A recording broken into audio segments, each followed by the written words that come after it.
Y empezamos haciendo eso y pues ahora estamos haciendo proyectos hasta 10 millones de euros. Hay 3 Ds: decisión, determinación y disciplina. Yo le tengo que agradecer a mi padre quien soy ahora al 100% por eso. ¿Por qué no invertir en pisos? Estamos hablando de 18.000 euros. Hay algo que te inquieta, hay cosas que te encantarían hacer. En mi caso yo lo tenía bastante claro. Y la disciplina es fundamental.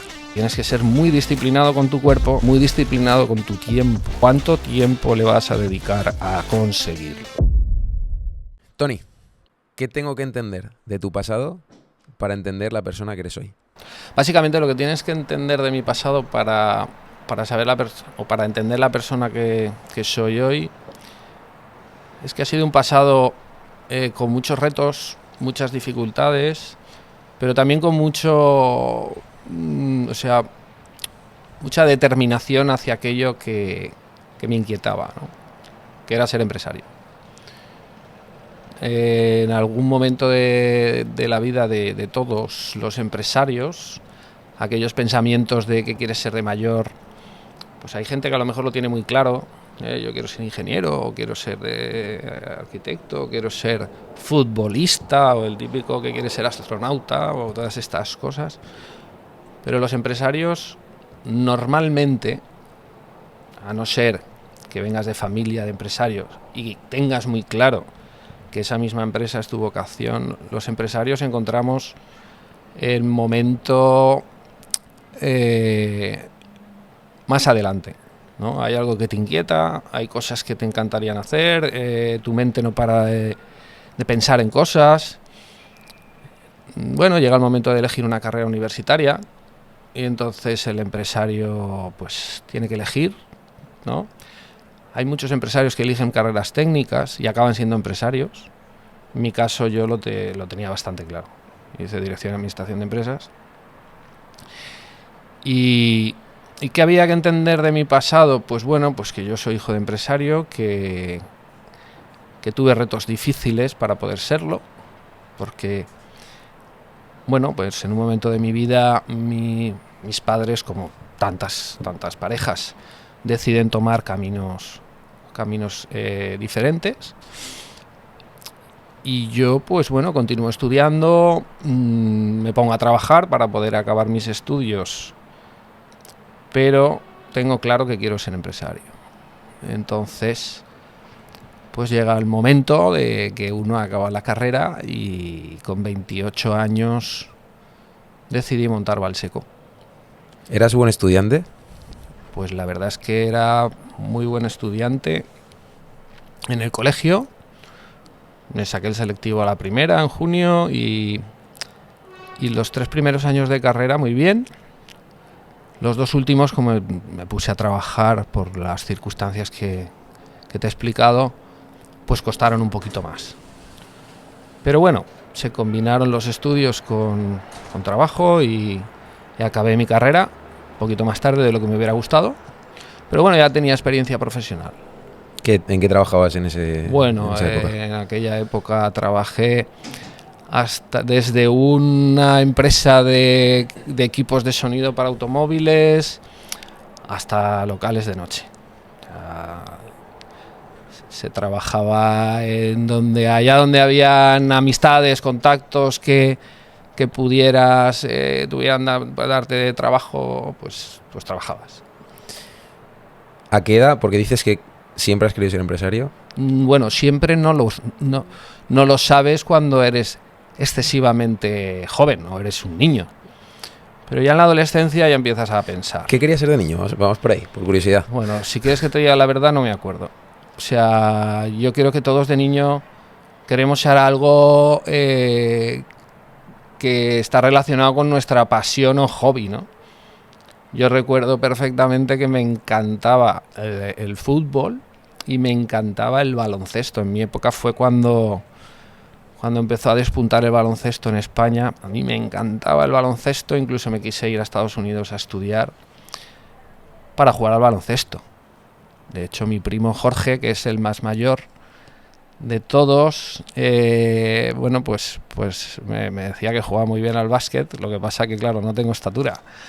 Y incluso él se aficionó, que era muy futbolero. Pero bueno, más allá de eso, no tenía una profesión definida. O sea, lo que sí que me di cuenta es que el mundo de la empresa, porque sí que es verdad que mi padre me enseñó muy joven.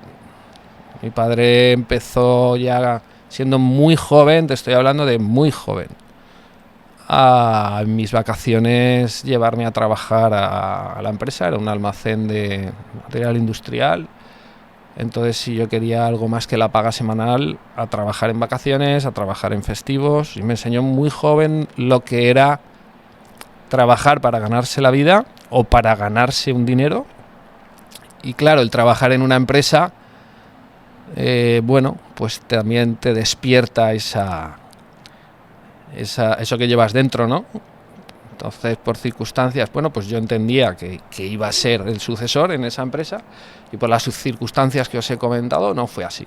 Tuve que empezar de cero, de absoluto cero, en otro sector que no era ese, y que sí, que me llamaba la atención, que era el sector de la construcción inmobiliaria. Ahora entramos ahí, pero me parece muy interesante la parte de que tu padre te enseñó desde joven y te llevaba a trabajar en tus vacaciones. Correcto. ¿Qué crees que te ha aportado esa experiencia de cuando eras más chaval?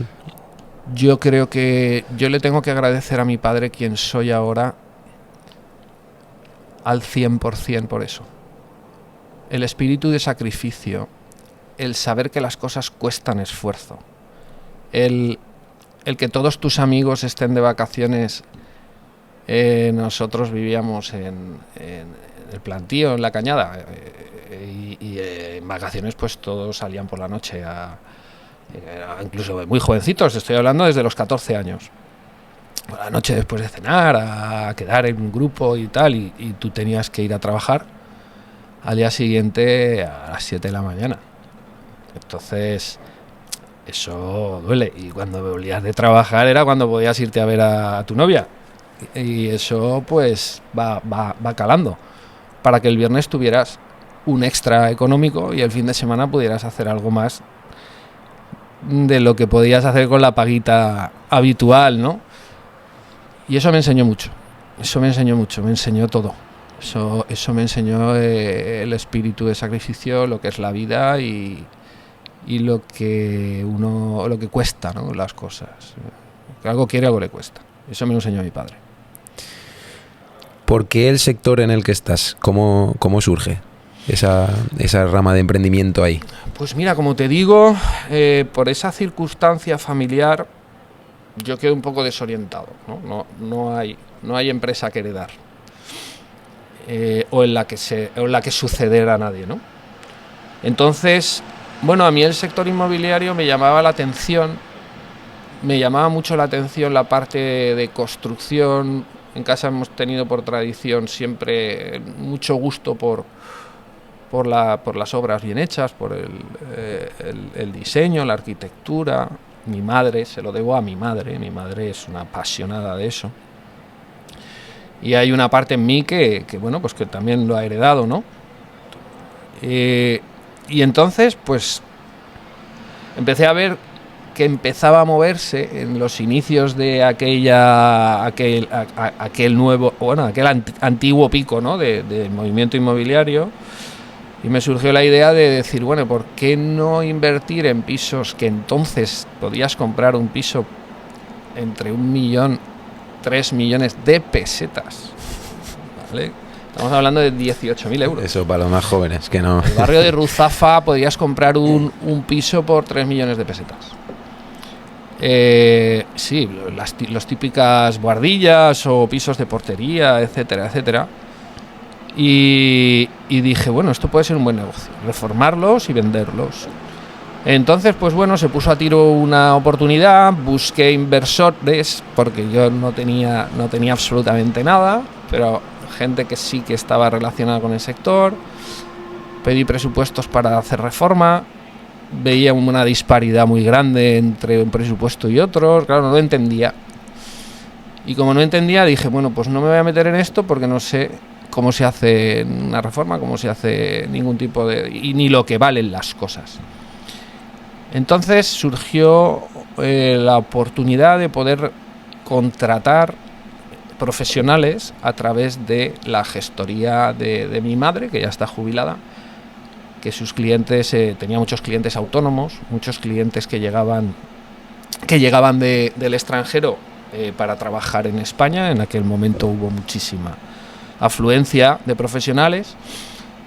Y bueno, dije, en lugar de empezar por el final, empecé por el principio. En lugar de empezar por vamos a comprar como promotor, reformar y vender, pues no sé cómo lo hice, pero acabé montando una constructora para hacer yo mismo esos trabajos. Empecé trabajándole a terceros y bueno, pues hoy en día, 22 años después de aquello que empezó a hacer reformitas mínimas de una cocina, un mantenimiento, en fin, cosas de verdad muy, muy simples, muy sencillas, pues estamos haciendo proyectos entre 2 y 10 millones de euros por proyecto. Después de 22 años. 22 años en abril, sí. En abril cumplo años yo y cumpleaños la empresa. ¿Cómo se empieza una constructora? ¿Cuál es el primer paso? ¿Qué haces tú para captar el primer cliente? Bueno, yo te acabo de dar una pincelada de cómo la monté yo. No es lo habitual. O sea, montar una constructora, lo habitual es, bueno, pues entre socios, o a lo mejor un solo socio que está relacionado con el sector, que a lo mejor viene del sector, o que es técnico, ha estudiado ingeniería, arquitectura técnica. Y a partir de ahí, bueno, pues con relaciones y contactos. Yo la monté un poco como te lo he contado, ¿no? A través de amistades, familiares que necesitan hacer cualquier tipo de obra.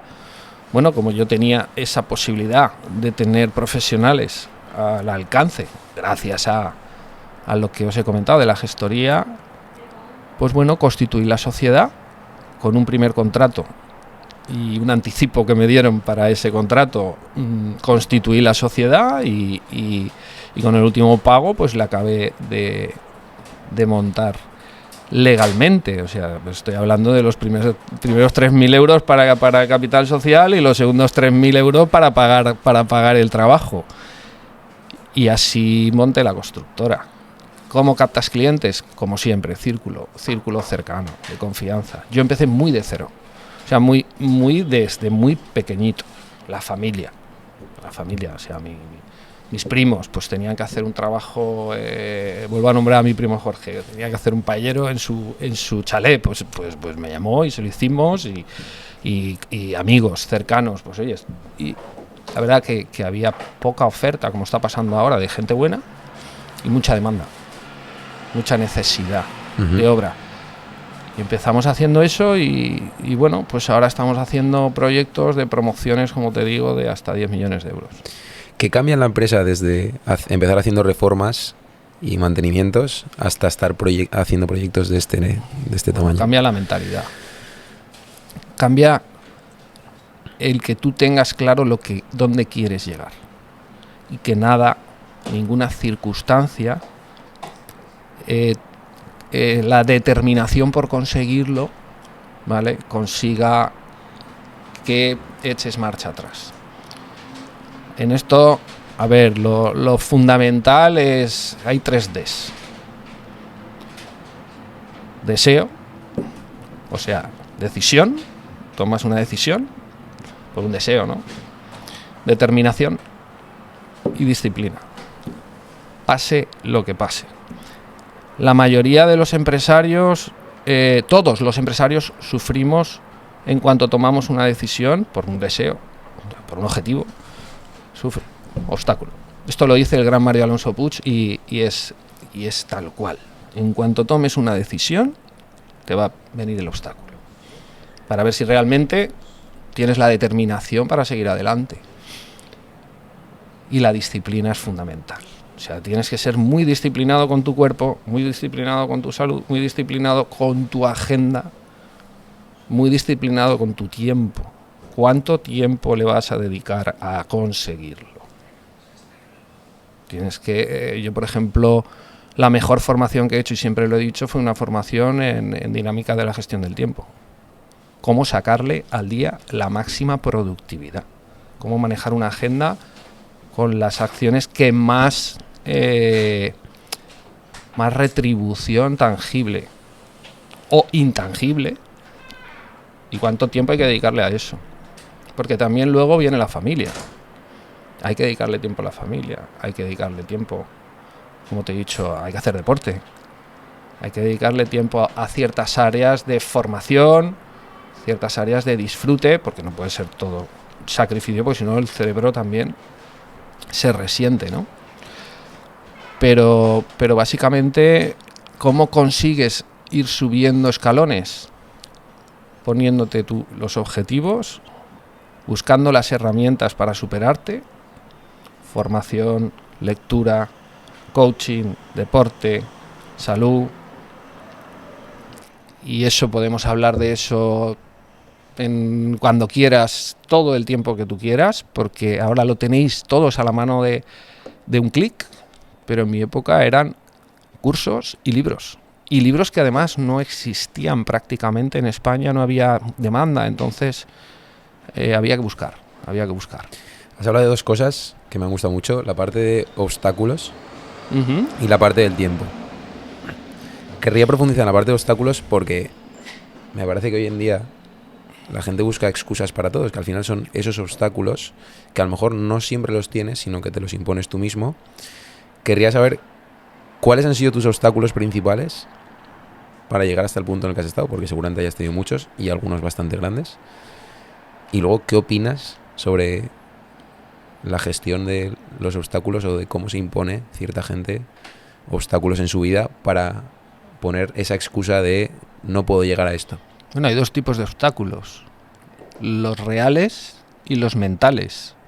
Y normalmente hay muchos más obstáculos mentales que reales. Porque al final, si tu mente ve un obstáculo real y dice que no es un obstáculo, que es un reto, o como se suele decir, el obstáculo es el camino, al final todo está en tu cabeza. ¿Qué obstáculos? Todos los que cualquier emprendedor pueda haber tenido. Emprendedor, entiéndeme, al uso de mi generación o de mi generación hacia atrás, ¿vale? Vuestra generación tienen otros tipos de obstáculos porque trabajáis en otro ámbito, ¿vale? Y trabajáis en actividades y servicios mucho más digitalizado todo, mucho más... al final sabes perfectamente de lo que te estoy hablando. Yo vendo un producto tangible. A mis edificios se tocan. Me explico. Un abogado vende un servicio que no se toca, pero se puede comprobar o se puede cuantificar, ¿vale? Hay negocios ahora que son negocios completamente, totalmente nuevos y que son muy diferentes. Son otro tipo de obstáculos, ¿vale? Pero los obstáculos siempre son los mismos. Son los que tú te creas, ¿no? Tú dices, yo quiero facturar X cuando empiezo, trabajo para facturar ese X, hago una cartera de clientes y de repente entras en rutina, zona de confort. Si eres emprendedor y quieres más, tienes que salir de la zona de confort. Principal obstáculo, necesito más clientes. O necesito los mismos de mayor volumen. Siguiente obstáculo, estructura. Si quiero facturar más, necesito más equipo. Y entonces empiezas a buscar más gente. Empiezan los miedos. ¿Podré soportar esto? ¿No lo podré soportar? ¿Qué es antes? ¿La facturación o la estructura que hace falta? Si invierto en estructura y si no llega. Todo eso es común a todos los empresarios, ¿no? Riesgos que hay que tomar, ¿no? Correcto. Pero hay que hacerlo de manera lo más sostenible posible. Jorge, yo después de 22 años, lo que me he dado cuenta es de que a base de prueba y error, que se sufre mucho, la prudencia en el crecimiento puede ser un crecimiento más rápido de lo que nosotros creemos, o la sostenibilidad en el crecimiento. Yo como emprendedor con ganas, pues he dado grandes saltos, y al dar grandes saltos también he sufrido grandes reveses y Fracasos, grandes ¿no? retos. Vale, retos, venga. No, fracasos por supuesto, pero los fracasos no hay que leerlos nunca como algo que tú veas como un error porque no estás capacitado, sino porque entras en algo nuevo, no tienes experiencia, aprendes de ello y lo vuelves a intentar. Y a lo mejor a la segunda no, pero a la tercera ya lo has hecho bien. O inclusive a la segunda. Dices, bueno, he aprendido, tenía que aprender de esto. ¿Vale? Entonces los fracasos podéis leerlo hoy en donde queráis, que yo para entenderlo en su día tuve que leerlo en papel en algún que otro libro, pero hoy lo tenéis al alcance de la mano. Fracaso es aprendizaje, puro y duro. Aprendes de ello, y esto, por ejemplo, en Estados Unidos, la cultura de Estados Unidos es súper potente para esto. Para ellos no existe el fracaso. No he fracasado, me hundo y no sigo. He fracasado, ¿en qué he fallado? Venga, siguiente intento. Casi que lo valoran más, ¿no? Los fracasos que los éxitos. Hombre, supongo que no, porque a nadie le amarga un dulce. No tanto, pero no lo ven como algo... No lo juzgan. Ni lo juzgan, ni lo ven como algo perjudicial. Lo ven como, ya te digo, un aprendizaje. Al final también hay que ver la magnitud del fracaso. Sí, claro. ¿Vale? Por eso te digo que cuando emprendas, hazlo con ganas, con retos importantes, apunta a las estrellas y le darás a la luna, pero realizables y realistas. Porque si te lanzas a una piscina vacía, no es lo mismo que lanzarse a una piscina muy grande con algo de agua, ¿no? O sea, por lo menos que tengas donde caer. Me ha interesado también lo que he comentado antes, la parte del tiempo, Uh-huh. porque me parece súper interesante y es algo que no se termina de tocar. Yo veo a grandes emprendedores y también he hablado con gente que dicen que tienen que decir que no a muchas cosas para poder conseguir aquello a lo que quieres llegar si es realmente ambicioso. Y creo que se relaciona con esto de gestión de tu tiempo. Querría que dieses algún input, algo que puedas comentar que te ha servido a ti, cómo lo aprendiste y en qué cambió tu vida cuando empezaste de verdad a gestionar tu tiempo de manera eficiente para poder maximizar tu productividad. A ver, yo creo que esto es algo que el manejo del tiempo tendría que enseñarse en los colegios. O sea, a cierta edad tendrían que enseñarnos o habernos enseñado, yo digo habernos enseñado porque yo ya no tengo oportunidad. Sin embargo, mi formación en dinámica o en la gestión del tiempo y en la productividad la hice hace 12 años aproximadamente. De hecho, aún contrato sesiones con el profesor con el que hice ese curso, porque ahora es consultor, y de vez en cuando aún le contrato alguna sesión particular para mí. ¿Por qué es tan importante? Tú imagínate que en el colegio nos enseñaran durante el día cuántas horas hay que dedicarle a estudiar, a hacer deporte, a jugar con los amigos, a ver un rato la tele, y para conseguir el objetivo que es aprobar todo con las mejores notas. En este deporte ser el mejor. Tener los amigos en tu círculo más alineados con tu manera de ser. Bueno, pues eso en el trabajo. Entonces, cuando te enseña o cuando descubres, lo primero que hicimos entonces en aquel era un registro diario durante una semana, minuto a minuto, de lo que hacías. Cuando sumas todos los minutos que dedicas a cosas que no son productivas, que no generan dinero, no generan ingresos o no generan salud a nivel físico-mental, formación, deporte, etcétera, te quedas alucinado. Dices, ¿cómo es posible que yo pierda tanto tiempo dándole síes a la gente por complacer o no quedar mal, o porque yo mismo me pongo excusas para no hacer lo que realmente es sacrificio?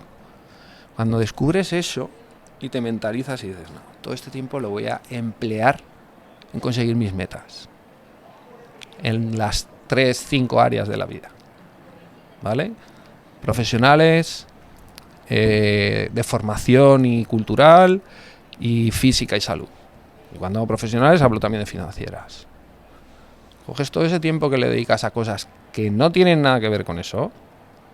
Yo ahora he incorporado, o hace unos años incorporé el área familiar.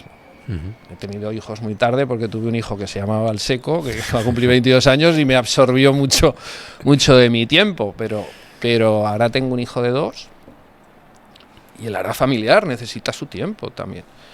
Entonces cuando empiezas a darte cuenta de cuánto tiempo desperdicias en muchísimas cosas que no tienen nada que ver con tus metas, y coges ese tiempo y lo empleas en tus metas, es cuando empiezan a llegar los resultados.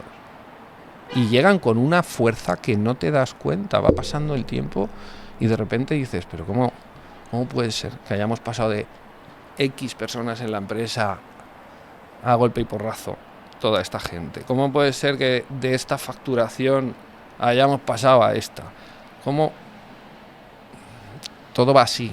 Porque el tiempo que tú emplees en tus metas bien definidas y no se lo des a nada ni nadie más, es lo que va a hacer que toda la energía fluya a esos puntos, ¿no? Hay una frase muy buena que dice, allá donde apuntas fluye la energía. En el momento empiezan los ladrones de energía, o que tú empiezas a regalar energía a cosas que no tienen nada que ver con tus objetivos, pues empiezas a dispersarla, ¿no? Esa parte de priorizar tu tiempo en ciertas cosas, creo que es muy fácil de pensar y muy fácil de decir, pero muy difícil de ejecutar. Como te digo, yo para eso necesité formación. Y llegó a mi vida en un momento que empleaba mi tiempo de una manera totalmente desordenada. Entonces, cuando llegó esa formación a mi vida y me di cuenta de cuánto tiempo desperdiciaba en tantísimas cosas que no son lo que yo deseaba ser o tener, es cuando realmente pues focalizas tu tiempo y tu energía en eso, ¿no? Yo recomiendo a todos, os recomiendo que busquéis métodos, busquéis formaciones para gestionar vuestro tiempo y gestionar cada minuto enfocado en aquello que queréis conseguir en cualquier área de la vida. Ahora mismo, bueno, pues por la edad que tú tienes, Jorge, entiendo que la profesional es la primera, ¿no? Porque tienes ganas y te toca. Entonces, analiza en qué inviertes tu tiempo. Tony, ¿qué crees que es lo más importante que te ha llevado a ti a llegar al punto en el que estás? Lo número 1. El no rendirse. O sea, coger y decir, este es mi objetivo, esto es lo que quiero conseguir, y voy a buscar la manera, las herramientas que sean necesarias para llegar ahí. La determinación, ¿crees que es lo número 1? O sea, decido, determinación y disciplina. Ojo con la última porque es muy importante. Porque si no eres disciplinado, o sea, puede sonar el despertador a las 5 y vas a encontrar cualquier excusa para decir, no me levanto, estoy cansado. Lo cambio a las 6 porque esto que había pensado que era irme a hacer deporte al gimnasio, entrar hoy y entrenar, casi que voy mañana. No, la disciplina es fundamental. O sea, tienes que ser como David Goggins. No hemos hablado del punto en el que estás, entonces te quería preguntar, ¿qué equipo tienes en tu empresa? ¿Cuántos sois? Bueno, ahora mismo rondamos unos 50 personas, pero luego están las personas que entran por proyecto. También es verdad que podríamos ser muchos más, pero con el tiempo te das cuenta de que es mejor tener un equipo más reducido, muy afín a tus valores, que te lleve hacia tus objetivos, y en lugar de tener 10 proyectos de 1,5 millones para facturar, por ejemplo, 15, es mejor tener a lo mejor 3 proyectos de 5 para, con una estructura sólida, que ya has trabajado con ella, ya la has filtrado y ya son tú afines a ellos, ellos afines a ti, y se han formado en el core de la empresa, facturar lo mismo, ¿no? He puesto un ejemplo bastante extremo, no es nuestro caso es más mixto en ese sentido, pero esa es la idea, ¿no? Pero bueno, si me dices, yo empecé solo, luego éramos 2, 3 y ahora somos pues los que te he comentado, ¿no? Me parece súper interesante esa parte de minimizar estructura, maximizando el volumen de ventas de cada proyecto. Correcto. Al final, más que minimizar, es optimizar. Optimizar. Uh-huh. O sea, después de muchos años te das cuenta de cuánta gente te hace falta en cada área. En lugar de tener muchísima gente, necesitas X personas en cada área para el volumen de facturación que a ti te gustaría tener. Y conforme crezca el volumen de facturación de una manera sostenible, irás incorporando gente en el proyecto si es necesario. Porque en nuestro sector, por ejemplo, te hace falta el mismo personal para una obra de 2 o 3 millones de euros que para una obra de 10 millones. Te hablo de equipo gestor. No sé si me explico. No te hablo de mano de obra, ¿vale? Entonces ahí es cuando uno se da cuenta, lo decía el promotor más grande de Estados Unidos, me da lo mismo hacer un bungalow que 1000. Necesito los mismos recursos internos suyos y de equipo directivo, ¿no? ¿Sabes? Entonces es un poco con esa filosofía intentar ir incorporándolo, ¿vale? Para optimizar la estructura de tu equipo, darles más responsabilidad, más campo de acción, remunerarlos mejor. Porque al final, ¿para qué vas a tener 3 salarios? Si una persona puede hacer lo mismo que 3 personas, pues remunéralo mejor y dale las herramientas, nuevas tecnologías, etcétera, para que pueda ser capaz de hacerlo. Me parece bestial y se nos van a quedar un montón de temas porque hablando de optimización de tiempo, Tony lo hace muy bien y tenemos que cortar dentro de nada.